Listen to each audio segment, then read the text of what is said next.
आज घटस्थापना असून सर्वत्र कुलदैवत स्थापन करण्याची लगबग सुरू असतानाच कुलदेवतेच्या स्थापनेसाठी रोहाहून आलेल्या धाटाव गावातील भागज खैरे यांचा मुंबई गोवा महामार्गावर माणगाव तालुक्यातील पोटनेर गावानजीक 4 चाकीने धडक दिल्याने अपघाती मृत्यू झाला. काही दिवसांपूर्वीच धाटाव गावातील एका मुलीचा काकांच्या प्रेतावर जात असताना दुचाकीवरून पडून जागीच मृत्यू झाला होता. मुंबई गोवा महामार्गाने माणगाव नजीक घेतलेला हा धाटाव गावातील दुसरा बळी आहे. सणासुदीच्या काळात धाटाव गावावर पुन्हा एकदा शोककळा पसरली. सविस्तर वृत्त असे की मुंबईकडून माणगावकडे भरधाव वेगात जाणाऱ्या फोर्ड कंपनीच्या इंडिवेअर टायटॅनियम कारने दुचाकीस्वार भागजी खैरे यांना मागून येऊन जोरदार धक्का दिल्याने त्यांच्या डोक्याला, हाताला आणि पायाला गंभीर दुखापत झाली. गंभीर जखमी झालेल्या खैरेंना नजीकच्या हॉस्पिटलमध्ये उपचारासाठी दाखल केले असता त्यांचा उपचारादरम्यान मृत्यू झाला. तर कारचालक आणि सहकारी यांनी गाडी तिथेच ठेवून घटनास्थळावरून पळ काढला. मात्र मुंबई गोवा महामार्गावर वारंवार होत असलेल्या या अपघातांमुळे मुंबई गोवा महामार्गावर होणारा हा रक्ताचा अभिषेक थांबणार तरी कधी, असा सवाल जनतेकडून केला जात आहे.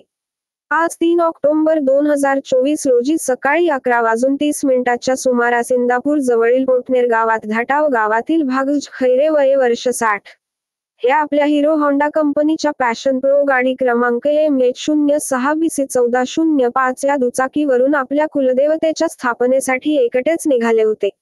मुंबई गोवा महामार्गावर पोटनेर गावाजवळ आले असता रस्त्याच्या डाव्या बाजूकडून उजव्या बाजूकडे जाण्यासाठी थांबून मागून कोणी येत नाही याची खात्री करून इंडिकेटर देत रस्ता पार करत असताना मुंबईकडून भरधाव वेगात निघालेल्या फोर्ड कंपनीच्या इंडिवेअर टायटॅनियम कार क्रमांक MH02E7520 या गाडीने दुचाकीला मागून जोरदार धडक दिली.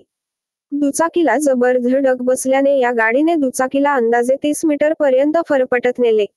अपघाताच्या जोरात आवाजाने घटनास्थळी लोक जमा झाले आणि भागज खैरे यांना नजीकच्या हॉस्पिटलमध्ये उपचारासाठी दाखल करण्यात आले. परंतु उपचारादरम्यान त्यांचा मृत्यू झाला. यावेळी घटनास्थळी उपस्थित असलेल्यांनी माणगाव पोलीस ठाण्यात अपघात झाल्याचे कळविले. अपघात इतका भयानक होता की दुचाकीचा चक्काचूर होऊन गाडीचे सुद्धा प्रचंड नुकसान झाले. रस्त्यावर रक्ताचा सडा पडला असून पूजेसाठी आणलेले साहित्य सर्वत्र पडलेले दिसत होते. या अपघाताबाबत माणगाव पोलीस ठाण्यात गुन्हा नोंदविण्यात आला असून माणगाव पोलीस ठाण्याचे पोलीस निरीक्षक श्री. निवृत्ती बोराडे यांच्या मार्गदर्शनाखाली अधिक तपास सुरू आहे.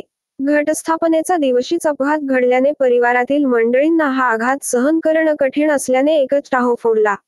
अशा प्रकारच्या नवनवीन व्हिडिओ आणि चालू घडामोडी पाहण्यासाठी TV7 न्यूज मराठी महाराष्ट्र या चॅनेलला लाईक आणि सबस्क्राईब करा.